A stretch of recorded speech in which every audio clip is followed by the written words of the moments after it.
नाज़रीन, election commission आम चूंडू जनवरी 2024 जे आख़िरी हफ़्ते में कराइण जो ऐलान करे छॾियो आहे। इलेक्शन कमीशन तरफ़ां जारी कयल पधिराई में चयो वियो आहे त 27 सेप्टेम्बर ते तकबंदियुनि जी शुरूआती रिपोर्ट जारी कई वेंदी। तकबंदियुनि ते एतिराज़नि ऐं तजवीज़नि जी ॿुधणी बाद 30 नवंबर ते हतमी फ़हिरिस्त जारी कई वेंदी।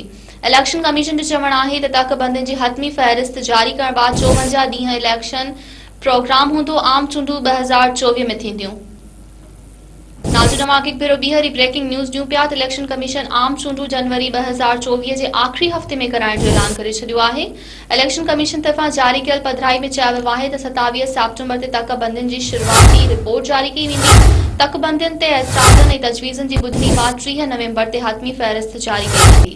इलेक्शन कमीशन जो वधीक चवणु आहे त तकबंदियुनि जी हतमी फ़हिरिस्त जारी करण बाद 54 ॾींहं इलेक्शन प्रोग्राम हूंदो। आम चूंडू 2024 में थींदियूं।